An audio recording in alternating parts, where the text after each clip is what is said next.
जय हिंद प्यारे बच्चों, मैं लेके आया हूं आपके लिए ऑर्गेनिक केमिस्ट्री के 20 इंपोर्टेंट नेम रिएक्शन जो कि सीबीएसई बोर्ड एग्जामिनेशन में कई बार आते हैं। आइए एक एक करके वो सारी नेम रिएक्शन पढ़ लेते हैं, उनको रिवाइज कर लेते हैं। तो नेम रिएक्शन में अगर स्टार्ट किया जाए तो सबसे पहले नेम रिएक्शन है SN1 के बारे में डिटेलिंग करने को आ जाता है कि व्हाट इज SN1 रिएक्शन। तो SN1 रिएक्शन के बारे में चलो बात कर लेते हैं कि अगर आपके पास कोई रिएक्टेंट है, यहाँ पे लीविंग ग्रुप होता है, मान लीजिए R1 R2 R3 तीन ग्रुप लगे हुए हैं, तो SN1 रिएक्शन की कंडीशन होती है कि यहाँ पे पोलर प्रोटेक्ट सॉल्वेंट डाल के रखते हैं और हीट नहीं करनी होती है, वरना एलिमिनेशन की तरफ रिएक्शन चली जाती है। तो पोलर प्रोटेक्ट सॉल्वेंट यहाँ पे लिख लीजिए, पोलर एंड प्रोटेक्ट सॉल्वेंट क्या होते हैं। पोलर एंड प्रोटेक्ट सॉल्वेंट क्या एग्जांपल हो जाएंगे, तो तुम्हारे सिलेबस में जो सबसे फेमस एग्जांपल है पोलर एंड प्रोटेक्ट सॉल्वेंट का वो है पानी, या फिर आप इसमें ले सकते हैं कोई भी अल्कोहल, या फिर आप इसमें ले सकते हैं कोई भी अमीन RNH2। ये तीनों ही पोलर प्रोटेक्ट सॉल्वेंट के एग्जांपल हैं।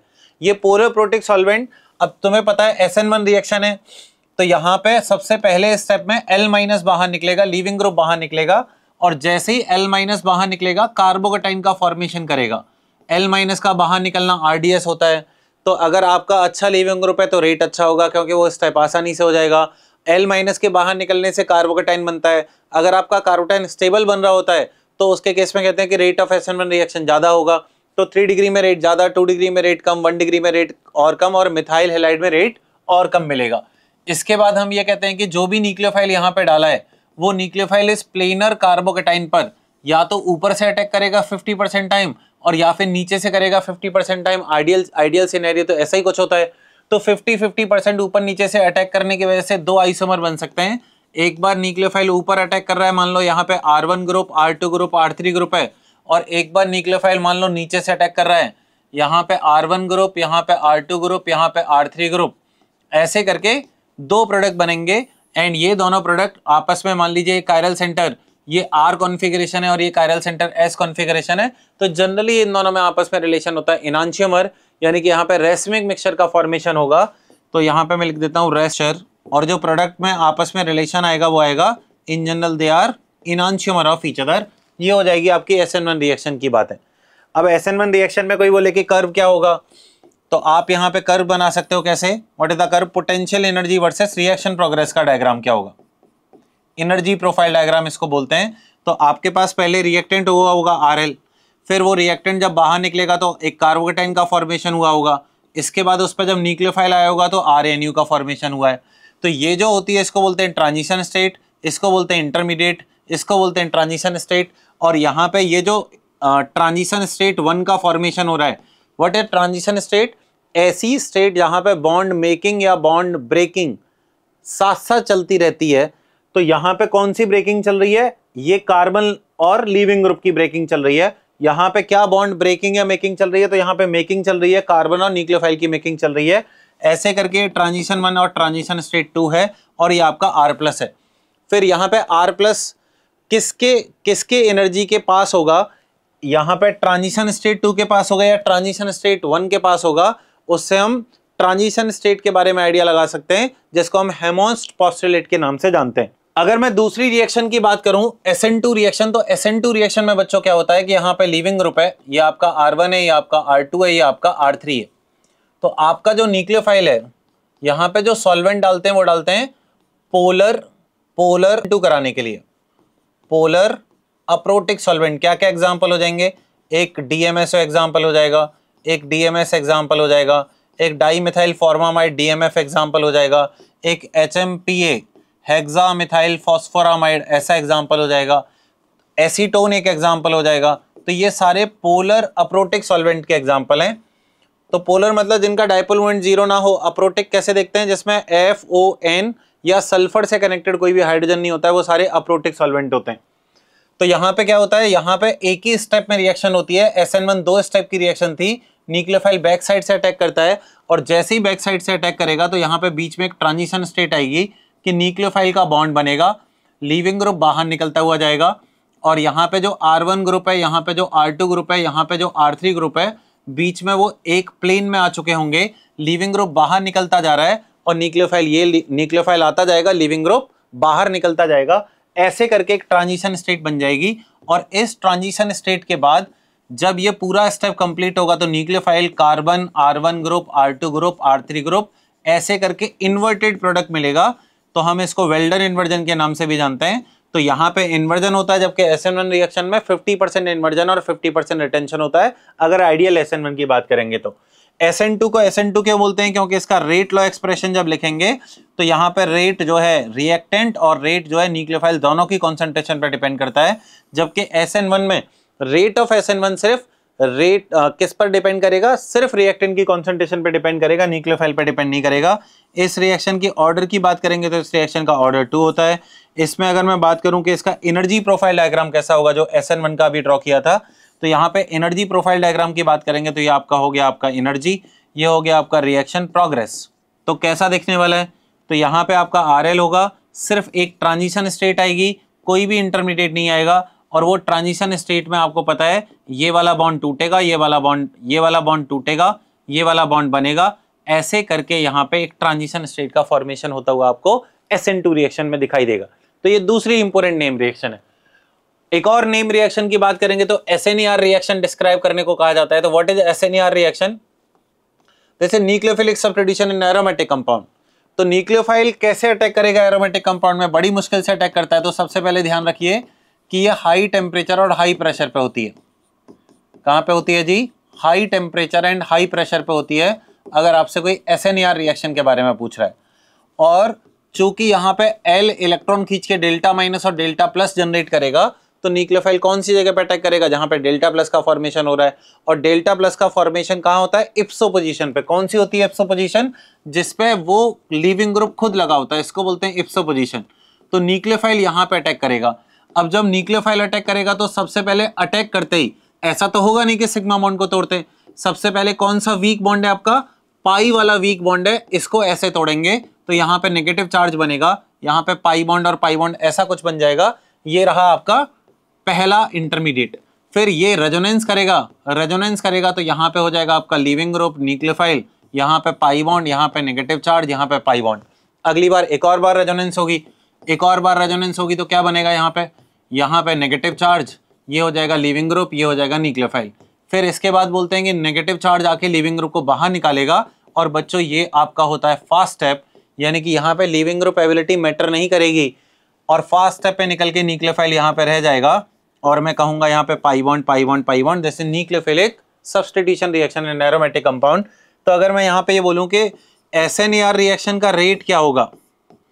फ्लोरोबेंजीन, क्लोरोबेंजीन, ब्रोमोबेंजीन और आयोडोबेंजीन में, तो आपको लीविंग ग्रुप एबिलिटी से नहीं बताना है, क्योंकि लास्ट वाला स्टेप क्या है? फास्ट है। आपको क्या देख के बताना है? पहला स्टेप स्लो स्टेप होता है, पहला स्टेप RDS होता है, क्योंकि उसमें एरोमेटिसिटी ब्रेक हो रही है, ऊपर से न्यूक्लियोफाइल और बेंजीन के इलेक्ट्रॉन क्लाउड में रिपल्शन होगा, तो यही स्टेप आपका स्लो स्टेप है। तो जिसका डेल्टा पॉजिटिव चार्ज ज्यादा होगा उसका रेट ज्यादा होने वाला है। तो this is the rate of SNER reaction. ठीक है बच्चों, ये समझ में आ गया होगा आपको। आइए अगला इंपोर्टेंट रिएक्शन जो बोर्ड पूछता है वो पूछता है डिहाइड्रेशन ऑफ अल्कोहल की मैकेनिज्म लिखने को आती है। तो नेम रिएक्शन में अगर मैं बात करूं, यहाँ पे ये आपका अल्कोहल है और बोला जाता है कॉन्सेंट्रेटेड H2SO4 हीट से क्या बनेगा? बच्चों हीट लिखो या फिर आप लिखना चाहिए यहाँ पे temperature must be greater than 443 kelvin, इसके बराबर या इससे ज्यादा होना चाहिए, तभी आपका अल्कीन बनेगा, वरना ईथर एज अ प्रोडक्ट बनने लग जाता है। तो कैसे लिखते हैं इसमें देखिए जरा, यहाँ पे बीटा पे हाइड्रोजन होगा तो सबसे पहले H2SO4 से H+ प्रोटोनेट हो जाएगा। कहाँ पे हो जाएगा? ऑक्सीजन के लोन पेयर पे H+ प्रोटोनेट हो जाएगा, ये हो जाएगा न्यूक्लियोफाइल। H2SO4 अपने अंदर से H+ देगा, ये हो जाएगा इलेक्ट्रोफाइल। तो इसके लोन पेयर किसको मिल जाएंगे? H+ को मिल जाएंगे, तो क्या बना लेगा? H2O+ बना लेगा। फिर अगले वाले स्टेप में यहाँ से पानी बाहर निकालेंगे, SN1 जैसे लीविंग ग्रुप बाहर निकल रहा है, और पानी बाहर निकाल के यहाँ पे कारोटाइन बना लेंगे। बच्चों जैसे ही कारोटाइन का फॉर्मेशन हो जाए तो तुरंत आपको याद आना चाहिए कि कारोटाइन या तो रीअरेंज करेगा या फिर न्यूक्लियोफाइल इस पे अटैक करेगा या फिर एलिमिनेट करेगा। मजे की बात यह है कि बोर्ड में रीअरेंजमेंट ऑफ कारोटाइन इन्वॉल्व नहीं होता है, जबकि यहाँ पे रही बात न्यूक्लियोफाइल अटैक करेगा या फिर एलिमिनेट करेगा, तो न्यूक्लियोफाइल डाला नहीं है, HSO4- तो न्यूक्लियोफाइल होते नहीं है, बहुत ही पुअर केस होता है। अगर हीट कर रखा है तो पड़ोस वाले कार्बन से H+ हटेगा, और ऐसे कार्बन से H+ हटाते हैं जिससे सेटजफ अल्कीन यानी कि more crowded alkene, more stable alkene का फॉर्मेशन होता रहे। तो तो यहाँ लिख देता हूँ follow Saytzeff rule. What is Saytzeff rule? Saytzeff rule ये कहता है कि ऐसी एल्कीन बनानी है जिसके अल्फा एच ज्यादा हो, ऐसी एल्कीन बनानी है जो कि ज्यादा क्राउडेड हो, ऐसी एल्कीन बनानी है जो कि ज्यादा स्टेबल हो, उसको सेटजफ रूल बोलते हैं। कोल्बी श्मिट रिएक्शन बहुत ही फेमस रिएक्शन है, बोर्ड सीधे के सीधे कोल्बी श्मिट रिएक्शन में 2 मार्क्स का क्वेश्चन पूछ लेता है। तो इसमें क्या करते हैं, ये फिनॉल की रिएक्शन की बात चल रही है जी, और फिनॉल की रिएक्शन में हम क्या करते हैं, पहले NaOH डालते हैं, फिर CO2 डालते हैं, और उसके बाद एसिडिक वर्कअप करा देते हैं, H+ डाल देते हैं। तो NaOH क्या करेगा, NaOH एसिड बेस रिएक्शन करके फिनॉक्साइड आयन का फॉर्मेशन कर लेगा पहले। अब ये जो फिनॉक्साइड आयन का फॉर्मेशन हुआ है, ये फिनॉक्साइड आयन रेजोनेंस करके जब घूमेगा तो आपको रेजोनेंस करने के बाद एक ऑर्थो पोजीशन पे नेगेटिव चार्ज दिखाई देने लग जाएगा। और ये जो नेगेटिव चार्ज ऑर्थो पोजीशन पे बना हुआ है, तो यहाँ पे जब CO2 होगा, ऐसे CO2 डेल्टा माइनस और यहाँ पे 2 डेल्टा प्लस का फॉर्मेशन हो रहा होगा, इलेक्ट्रोफाइल की तरह काम करेगा। न्यूक्लियोफाइल इलेक्ट्रोफाइल पर अटैक करके कार्बन को इलेक्ट्रॉन देगा, तो कार्बन 5 बॉन्ड तो बना नहीं सकता है, तो एक पाई बॉन्ड तोड़ देगा।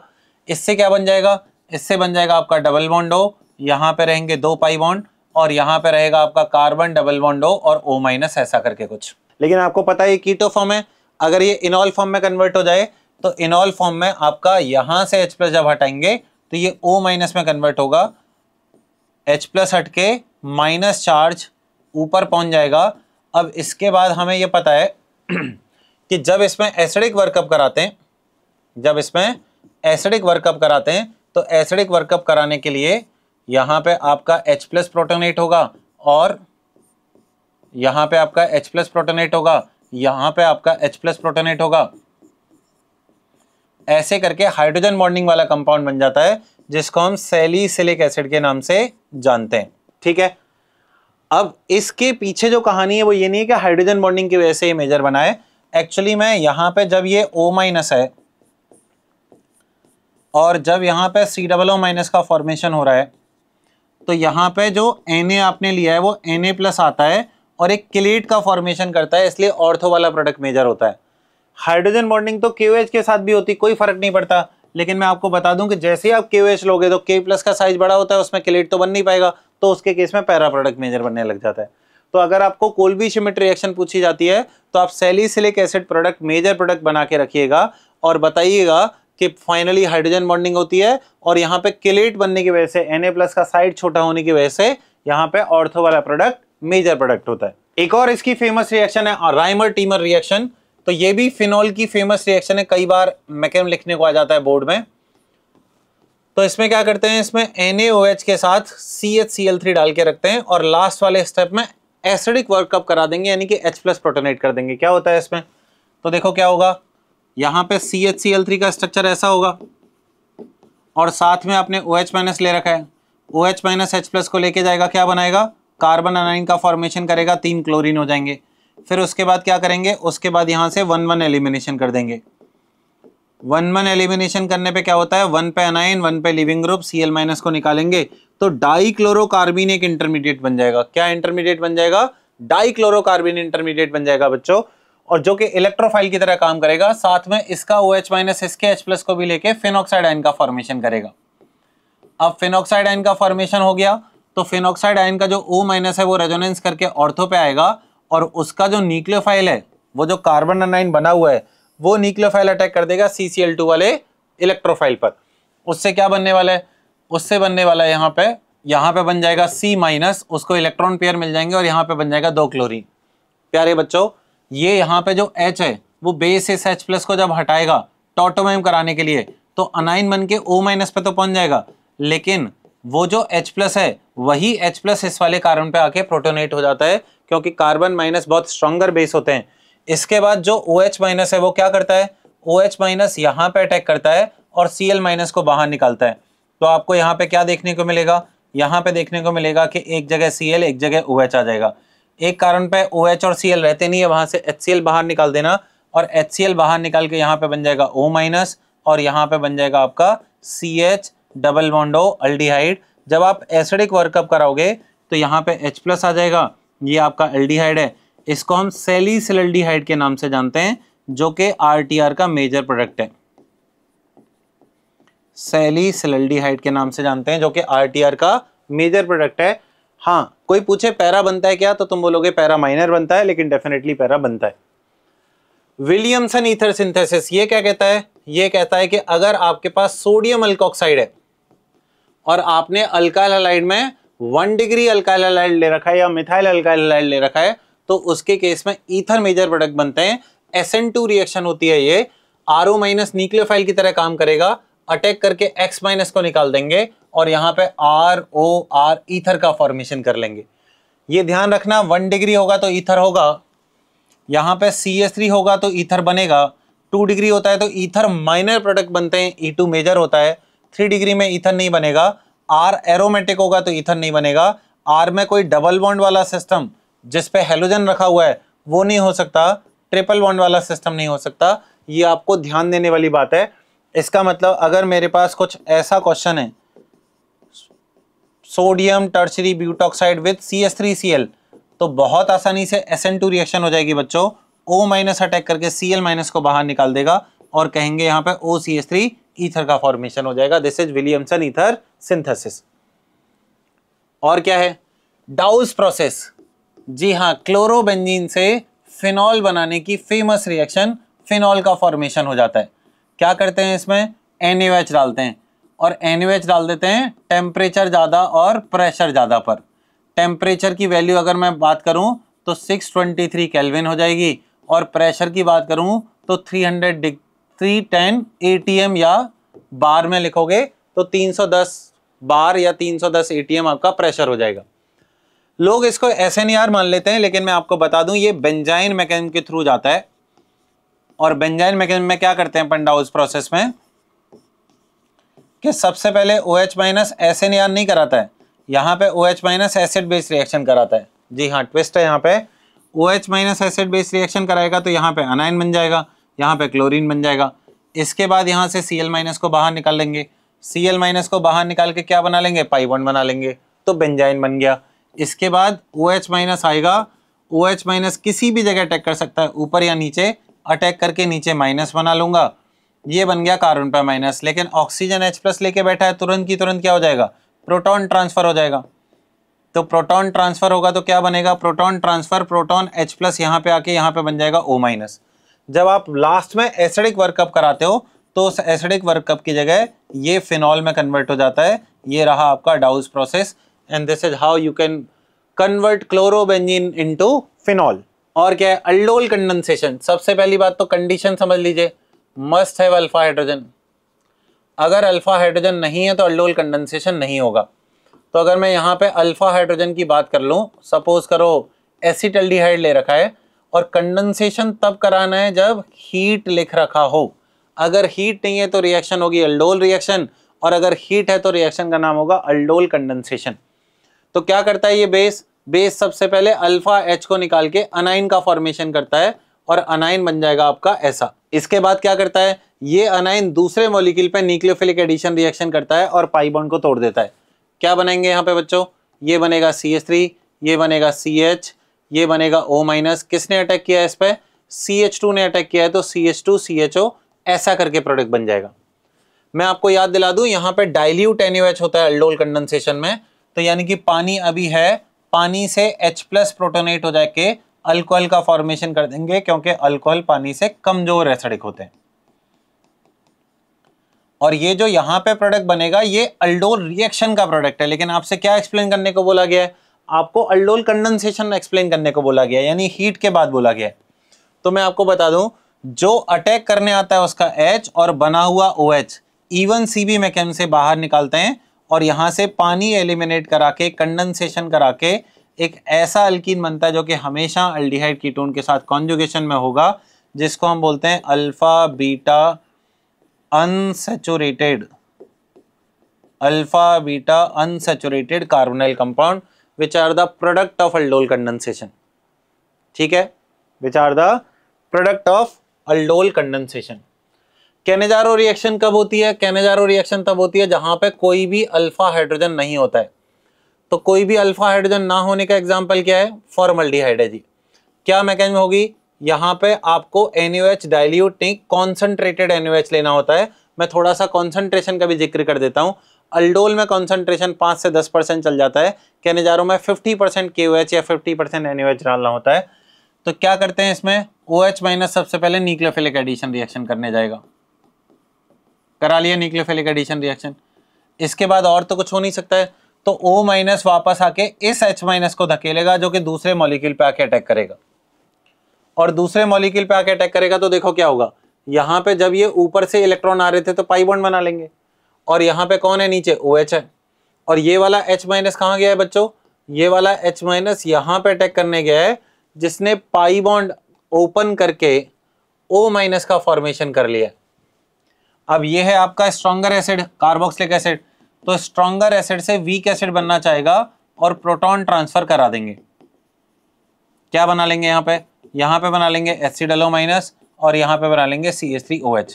अगर आपने NaOH लिया है तो यहाँ पे Na प्लस रख देना, और KOH लिया है तो यहाँ पे K प्लस रख देना। ऐसे करके आपका ये प्रोडक्ट का फॉर्मेशन कैनेजारो रिएक्शन में हो जाएगा। और कैनेजारो रिएक्शन में अगर कोई आपको बोलता है कि रेट लॉ एक्सप्रेशन लिखिए, तो रेट में HCHO के 2 मॉलिक्यूल की जरूरत पड़ी है और OH माइनस के 1 मॉलिक्यूल की जरूरत पड़ी है, तो ऐसे करके थर्ड ऑर्डर कैनेजारो रिएक्शन आप लिख लोगे। आसान ट्रिक बताऊं, एक बार इसका ऑक्सीडेशन करा दो और एक बार इसका रिडक्शन करा दो, HH जोड़ दो, तो आसानी से ऑक्सीडेशन रिडक्शन करा के प्रोडक्ट फॉर्मेशन कर सकते हैं। हेलोफॉर्म रिएक्शन क्या होती है, तो हेलोफॉर्म रिएक्शन बोर्ड बहुत पूछता रहता है, ऐसे सारे कंपाउंड के लिए होती है जिसमें मिथाइल कीटोन ग्रुप होता है, जिसमें COCH3 होता है, और इसका रिएजेंट क्या होता है, इसका रिएजेंट होता है आपका OH minus in presence of X2 में यहाँ पे Cl2 Br2 I2 जो भी लेना है वो आप ले सकते हो। सबसे पहले मैं आपको ट्रिक समझा दूं, CH3 को हटा के O माइनस लगा दो और जो कार्बन हटाया है उसका हेलोफॉर्म का प्रेसिपिटेट बना दो। इस CH3 को हटा के O माइनस लगा दो और जो कार्बन हटाया है उसका यहाँ पे प्रेसिपिटेशन दिखा दो। अब इसका मैकेनिज्म क्या होता है, तो सबसे पहले यहाँ पे RC डबल बॉन्डो CH3 है, सबसे पहले OH माइनस अल्फा हाइड्रोजन को निकालेगा, H प्लस निकाल के बना लेगा अनाइन। अल्डिहाइड कीटोन में करना ही होता है, आपको अल्फा H के साथ खेलना है। ये अनाइन न्यूक्लियोफाइल की तरह काम करेगा, तो ये अनाइन जब न्यूक्लियोफाइल की तरह काम करेगा तो ये अनाइन अटैक करेगा X पे और अटैक करके X माइनस को लीव करा देगा। क्या बन जाएगा इससे बन जाएगा RC डबल बॉन्डो CH2 हेलोजन। फिर अगली बार OH माइनस आएगा और फिर से H प्लस निकालेगा, और जब H प्लस निकालेगा तो यहाँ पे बना लेगा CH नेगेटिव X। फिर से कहाँ पे अटैक करेगा, X2 पे अटैक करेगा और अटैक करके दूसरी बार X लगा लेगा, बनाएगा RC डबल बॉन्डो CHX2। फिर से एक और बार OH माइनस आने वाला है, और वो जो OH माइनस है यहाँ पे फिर अनाइन का क्रिएशन करेगा, और वो अनाइन जो है X2 पे अटैक करके X माइनस को निकाल के यहाँ पे तैयार कर लेता है RC डबल बॉन्डो CH3, और ये एक एसिड डेरिवेटिव की तरह काम करने लग जाता है, जिसमें OH माइनस फर्दर अटैक करके SNTH रिएक्शन कराएगा, यानी अटैक करके बॉन्ड ओपन करेगा और वापस लाके CH3 को हटा देंगे। तो यहाँ पे बन जाएगा आपका OH लग जाएगा, और बाहर कौन निकाला है मैंने, CH3 माइनस। लेकिन प्यारे बच्चों ये तो स्ट्रॉन्गर एसिड है, ये वीकर एसिड है, इसका H प्लस सामने ट्रांसफर करा दूंगा, तो प्रोटॉन ट्रांसफर करके आपके पास क्या बचने वाला है, RCOO माइनस प्लस CHX3 का प्रेसिपिटेट। अगर ये प्रेसिपिटेट वाइट कलर का होता है इसका मतलब क्लोरोफॉर्म है, अगर ये येलो कलर का होता है तो CHI3 है, और अगर ये पेल येलो कलर का होता है तो CHBr3 है। फ्लोरोफॉर्म बनाते नहीं है, गैसेस स्टेट में उड़ जाता है, इसलिए फ्लोरोफॉर्म टेस्ट अपन नहीं करा रहे होते। Fehling test and Tollens test भी बोर्ड बहुत पूछता है, तो ये दोनों के दोनों अल्डिहाइड एंड कीटोन में डिफरेंशिएशन करने के काम आते हैं, यानी अल्डिहाइड के साथ दोनों के दोनों पॉजिटिव टेस्ट देंगे। Fehling test positive, Tollens test positive.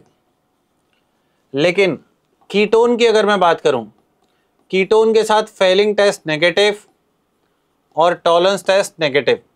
इसका मतलब क्या कहा जा सकता है, फेलिंग सोल्यूशन से अल्डिहाइड और कीटोन में डिफरेंशिएशन करते हैं, अल्डिहाइड ऑक्सीडाइज हो जाते हैं, फेलिंग टेस्ट पॉजिटिव देंगे, और कीटोन ऑक्सीडाइज नहीं होते हैं, फेलिंग टेस्ट नेगेटिव देंगे। और टेस्ट का क्या ऑब्जर्वेशन होगा वो थोड़ी देर में बताता हूं, बस एक छोटा सा हिंट देता हूं कि एरोमेटिक अल्डिहाइड में फेलिंग नेगेटिव होता है और टॉलरेंस पॉजिटिव होता है। ऑब्जर्वेशन की अगर मैं बात करूं तो यहाँ पे फेलिंग में पहले आपका ब्लू कलर का सोल्यूशन होगा, ब्लू से रेड कलरेशन आ जाता है। टॉलरेंस जो है पहले कलरलेस होता है और फिर यहाँ पे सिल्वर मिरर बन जाता है। पहले क्लियर सोल्यूशन होता है और सिल्वर मिरर का फॉर्मेशन कर लेता है। क्या होता है फेलिंग सोल्यूशन? तो फेलिंग सोल्यूशन के अगर बारे में बताया जाए तो फेलिंग सोल्यूशन दो चीज़ों से बनता है, एक होता है फेलिंग ए, एक होता है फेलिंग बी। फेलिंग ए में क्या होता है? फेलिंग में ए में होता है aqueous copper sulphate solution. Fehling B में क्या होता है? Sodium potassium tartrate. Sodium potassium tartrate. इन दोनों का जो कॉम्बिनेशन होता है, इन दोनों का जो कॉम्बिनेशन होता है उससे जो कलर पैदा होता है वो ब्लू कलर का सोल्यूशन होता है, जिसको हम फेलिंग सोल्यूशन कहते हैं। टॉलरेंस रिएजेंट क्या होता है बच्चों? टॉलरेंस रिएजेंट होता है आपका अमोनिकल सिल्वर नाइट्रेट। इसको अगर लिखें तो AgNH3 होल ट्वाइस प्लस और यहाँ पे साथ में NO3 माइनस जोड़ा रहेगा, ये होता है आपका टॉलरेंस रिएजेंट। तो यहाँ पे Ag प्लस Ag में रिड्यूस हो जाता है और यहाँ पे कॉपर 2 प्लस रेड कलर क्या बनेगा? यहाँ पे Cu2O का रेड कलरेशन इसका बन जाता है, जो कि कॉपर +1 स्टेट में होता है। तो एक में कॉपर 2 प्लस कॉपर +1 में कन्वर्ट होता है, एक में Ag प्लस Ag में कन्वर्ट हो जाता है। ये टॉलरेंस और फेलिंग्स की कहानी है। एस्टरिफिकेशन NCERT में मैकेन दे रखा है। यहाँ पे कहते हैं कि अगर कोई कार्बोक्सिलिक एसिड किसी अल्कोहल के साथ डाला जाए, इट इज रिवर्सिबल रिएक्शन, और यहाँ लेते हैं अपन कॉन्सेंट्रेटेड H2SO4 और पानी बाहर निकालने का ट्रिक ये होता है कि यहाँ का OH और यहाँ का H ऐसे करके पानी बाहर निकाल दीजिए। इससे जो एस्टर बनेगा वो बनेगा RC≡OR प्लस साथ में पानी। Esterification is a reversible reaction. तो इस ट्रिक का उपयोग कर सकते हो। अगर मान लो ये ऑक्सीजन 18 है तो ये वाला भी एस्टर में जो ऑक्सीजन आएगा वो कैसा होगा? ऑक्सीजन 18 होगा। अब अगर इसका मैकेनिज्म की बात करें तो मैकेनिज्म अगर लिखें इसका, तो सबसे पहले क्या करने वाले हैं अपन कि कॉन्सेंट्रेटेड H2SO4 से प्रोटोनेशन होगा इस वाले लोन पेयर पे। इस पे क्यों नहीं होगा बच्चों? क्योंकि इसके लोन पेयर रेजोनेंस में, इसके लोन पेयर रेजोनेंस में नहीं है। तो H प्लस प्रोटोनेशन होके यहाँ पे ऑक्सीजन पे पॉजिटिव चार्ज आ जाएगा और ये बन जाएगा ऐसा। अब तुम्हें ये पता है कि इसकी वजह से इसका इलेक्ट्रोफिलिसिटी बढ़ेगा, ये बॉन्ड ऐसे टूटता रहेगा, इसकी वजह से यहाँ पे कार्बोकेटाइन और 2 OH वाला स्ट्रक्चर भी तुम्हें दिखाई देने लगेगा। दोनों आपस में रेजोनेंस में होते हैं। जो भी अल्कोहल आपने डाला है, तो मान लो मैंने यहाँ पे अल्कोहल डाला है ROH और ये O18 वाला ऑक्सीजन है, तो ऑक्सीजन के लोन पेयर इस वाले कार्बोटाइन पे अटैक करेंगे और बना लेंगे कार्बन। 2 OH तो पहले से थे, यहाँ पे ऑक्सीजन 18 वाला जिस पे प्लस चार्ज आ जाएगा, ये आपका R है। अब आपको पता है कि यहाँ से H प्लस बाहर निकलेगा सबसे पहले तो, और साथ में बनाएगा कार्बन OH ऑक्सीजन 18 और R। मुझे पता है सबका मन कर रहा है यहाँ से पानी बाहर निकालने का, क्योंकि एक कार्बन पे 2 H स्टेबल नहीं है। लेकिन उसका प्रोसीजर क्या होता है कि कोई भी एक H प्लस आके H2SO4 का सोल्यूशन है वो या तो ऊपर वाले ऑक्सीजन पे आ सकता है या फिर नीचे वाले। 50-50% चांस होते हैं। मान लो नीचे वाले पे आके OH2 प्लस बना लिया, ये O18 है और ये R है, तो ऊपर वाले ऑक्सीजन के लोन पेयर आएंगे और पानी को एलिमिनेट करा देंगे। -H2O इन दिस स्टेप, ये बनेगा प्लस चार्ज, ये बनेगा ऑक्सीजन 18, ये बनेगा R, और लास्ट वाले स्टेप में H प्लस हटा के बनाने वाले हैं RC≡O18R, ये वाला प्रोडक्ट। ठीक, तो ये मैकेनिज्म NCERT में दे रखी है। कई बार एस्टरिफिकेशन का मैकेनिज्म लिखने को आ जाता है। HVZ रिएक्शन एक बहुत कॉमन रिएक्शन है जिसमें अपन P प्लस X2 डालते हैं और दूसरे स्टेप में यहाँ पे पानी डाल के अल्फा हेलोजनेशन का काम करते हैं और अल्फा पे एक हेलोजन लगा देते हैं कार्बोक्सिलिक एसिड के। ये इंपॉर्टेंट रिएक्शन कैसे हो गई कि फंक्शनल ग्रुप तो आपका कार्बोक्सिलिक एसिड था, तो रिएक्शन कहाँ होनी चाहिए? फंक्शनल ग्रुप पे, लेकिन रिएक्शन हुई कहाँ है? फंक्शनल ग्रुप को छोड़ के उसके अल्फा कार्बन पे। ऐसा कैसे होता है बच्चों कि यहाँ पे इसका इनॉल फॉर्म कंसिडर कर लो और इनॉल फॉर्म में इसको OH में बदल लो, फिर आप इस पे X2 ऐड करा दो, X2 ऐड करा के पाई बॉन्ड तोड़ के XX लगा देंगे। बहुत शॉर्ट में मैं क्या बता रहा हूँ क्योंकि एनसीईआरटी में नहीं है। फिर यहाँ पे अपन पानी बाहर निकाल के और कहते हैं कि CH2X और यहाँ पे COX बनता है, जो कि पानी के साथ रिएक्शन करेगा और पानी लास्ट वाले स्टेप में आके इस वाले X को हटा के इसको कार्बोक्सिलेशन में बदल के क्या बना देगा, अल्फा पे हेलोजन लगा देगा। तो जब भी HBZ रिएक्शन करानी है अल्फा पे हेलोजन लगाते जाना है, आपका HBZ रिएक्शन का आंसर हो जाएगा। तो आइए नेक्स्ट रिएक्शन शुरू करते हैं, डाई एजोटाइजेशन। इसमें अगर मान लीजिए यहाँ पे RNH2 है तो इसका रिएजेंट होता है NaNO2 HCl और ये कराई जाती है 0 to 5 डिग्री सेल्सियस पर। अब इसमें क्या करते हैं अपन कि यहाँ पे RNH2 कन्वर्ट कर देते हैं RN2 प्लस में, जिसको हम डाई एजोटाइजेशन बोलते हैं। लेकिन अगर ये काम कैसे होता है ये जानना है आपको, तो NaNO2 HCl के साथ क्या करेगा, NaNO2 HCl के साथ बनाता है HNO2 और HNO2 का स्ट्रक्चर होता है HON डबल बॉन्डो। सोल्यूशन एसिडिक है तो H प्लस प्रोटोनेट होगा, पानी बाहर निकालेंगे और यहाँ पे इलेक्ट्रोफाइल बन जाएगा NO प्लस। ठीक है, वैसे तो बोर्ड के लिए डाई एजोटाइजेशन आप इतना ही ध्यान रखेंगे तो काम चल जाएगा, आपको ये मैकेनिज्म लिखने की जरूरत नहीं है। लेकिन फिर भी अगर किसी को कुछ समझना है तो RNH2 अटैक करके इलेक्ट्रोफाइल पे बनाने वाला है RNH2N डबल बॉन्डो और इस पे ले लेगा खुद पे पॉजिटिव चार्ज। अगले स्टेप में ये H प्लस को रिलीज करा के बना लेता है RNHN डबल बॉन्डो और उससे अगले वाले स्टेप में H प्लस फिर प्रोटोनेट होता है और जो प्रोटोनेट होता है N डबल बॉन्डो यहाँ पे H प्लस, जिससे इस नाइट्रोजन के लोन पेयर रेजोनेंस करके ऑक्सीजन के पॉजिटिव चार्ज को खत्म करके नाइट्रोजन पे लेते हैं, क्योंकि नाइट्रोजन कम इलेक्ट्रोनेगेटिव है तो ये बन जाएगा। अगले वाले स्टेप में फिर से H प्लस निकलेगा तो ये बन जाएगा RN डबल बॉन्ड NOH। फिर से H प्लस आने वाला है और OH पे प्रोटोनेशन करने वाला है, ये बन जाएगा RN double bond OH2 plus. फिर यहाँ से पानी बाहर निकल के आप देख पा रहे होंगे कि RN double bond N plus बन गया, जिसका एक कैनोनिकल अगर मैं बनाऊं तो ये बन जाएगा RN ट्रिपल बॉन्ड N, यहाँ पे प्लस चार्ज, जिसको मैं बोलता हूँ diazonium salt. This diazonium salt is only stable when this R is aromatic compound, यानी कि अगर R मेरा एरोमेटिक कंपाउंड होगा तो ये RN2 प्लस बन के रहेगा। लेकिन अगर R मेरा एलिफेटिक कंपाउंड है, एरोमेटिक नहीं है, तो यहाँ से N2 गैस निकाल के कार्बोटाइन बनाना और बोलना कि पानी अटैक करके अल्कोहल का फॉर्मेशन कर लेगा। ये आपको एलिफेटिक के केस में ध्यान रखना है कि अल्कोहल का फॉर्मेशन करा देना है। आइए नेक्स्ट देख लेते हैं। एजो कपलिंग रिएक्शन में क्या होता है, कपलिंग रिएक्शन आपको तभी करानी है बच्चों जब आपके G ग्रुप जो है बहुत ही ज्यादा इलेक्ट्रॉन डोनेटिंग ग्रुप रखते हो।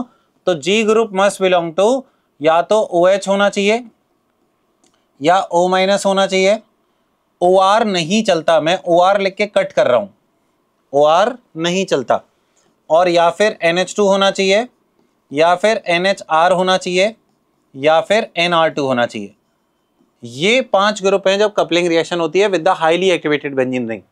और कपलिंग किसके साथ होती है, बेंजीन डाइजोनियम सॉल्ट के साथ कपलिंग आपको पढ़नी है। तो यहाँ पे मान लीजिए आपने पढ़ लिया N double bond N plus, ये हो गई आपका बेंजीन डाइजोनियम सॉल्ट। अब डिपेंड करेगा पीएच सिनेरियो क्या रखना है। अगर फिनॉल या फिनॉक्साइड होना है तो यहाँ पे माइल्डली बेसिक पीएच रखते हैं, और NH2 NHR और NR2 होता है तो पीएच 4 to 5 के बीच में रखते हैं।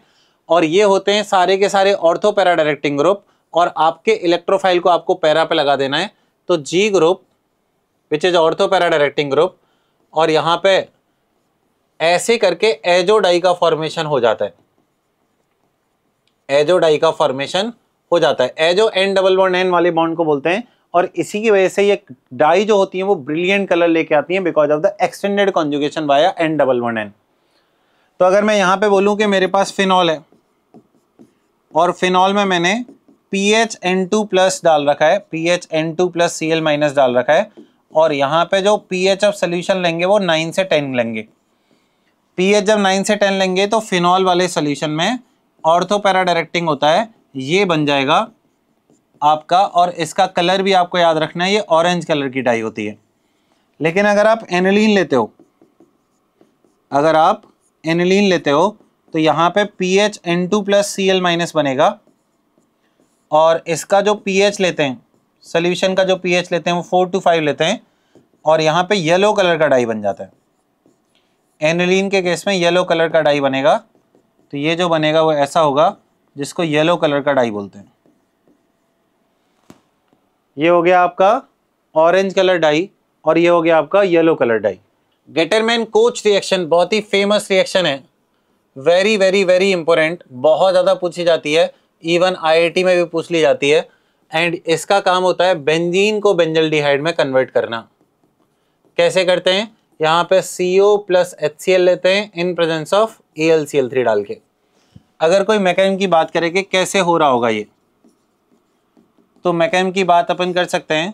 कार्बन मोनोऑक्साइड का स्ट्रक्चर ऐसा है जिसमें मैं अगर HCl ऐड कराता हूँ तो कोऑर्डिनेट बॉन्ड को तोड़ के जिधर एरो है उधर ही H उधर ही Cl, और जब आप इसमें AlCl3 डालोगे तो Cl माइनस को निकाल के असाइल कार्बोकेटाइन बनाएगा और यहाँ पे फ्रीडल क्राफ्ट असाइलेशन होके बेंजीन पे क्या लग जाएगा? HCO3 HCHO प्लस, तो बेंजल्डिहाइड का फॉर्मेशन हो जाएगा जिसको बोलते हैं गेटरमैन कोच रिएक्शन।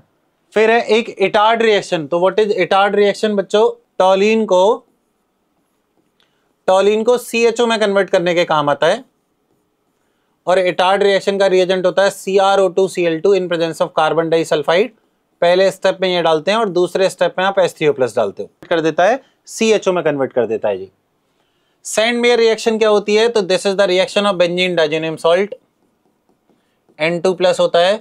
इसमें अपन कॉपर का +1 स्टेट वाला, चाहे CuCN हो या CuCl हो या CuBr हो, कॉपर +1 स्टेट में होना चाहिए। ये वाला जब यूज करते हैं तो ये जो भी न्यूक्लियोफाइल हैं, वो चाहे आपका साइनोबेंजीन बनाना हो या क्लोरोबेंजीन बनाना हो या ब्रोमोबेंजीन बनाना हो, ये तीनों बेंजीन बन जाती है, जिसको सैंडमेयर रिएक्शन बोलते हैं। वैसे इसमें एक दो रिएक्शन और करा देता हूँ कि Ki हीट डालेंगे तो आयोडोबेंजीन बन जाता है, HbF4 करके हीट डालेंगे तो फ्लोरोबेंजीन बन जाता है, पानी डालेंगे तो फिनॉल बन जाता है, NaOH डालेंगे तो फिनॉल बन जाता है, H3PO3 डालेंगे तो बेंजीन बन जाता है, H3PO2 डालेंगे तो बेंजीन बन जाता है, और अगर इसमें मैं यहाँ पे CH3CH2OH इथेनॉल डालूंगा तब भी बेंजीन में कन्वर्ट हो जाएगा। ये सारी बेंजीन डाइजेनियम सॉल्ट की रिएक्शन है। लोग गेटरमैन रिएक्शन और गेटरमैन कोच रिएक्शन में कंफ्यूज होते हैं, तो मैं बता दूं Gattermann reaction is the reaction of benzene डाइजेनियम salt.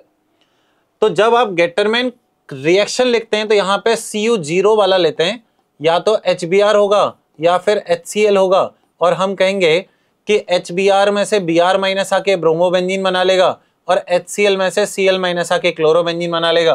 तो there are 3 things, Gattermann Koch reaction benzaldehyde बनाने वाली, Gattermann aldehyde synthesis again benzaldehyde बनाने वाली, और सिर्फ गेटरमैन रिएक्शन यहाँ पे बेंजीन डाइजेनियम सॉल्ट को हेलोबेंजीन में कन्वर्ट करने का अपन काम कर रहे होते हैं।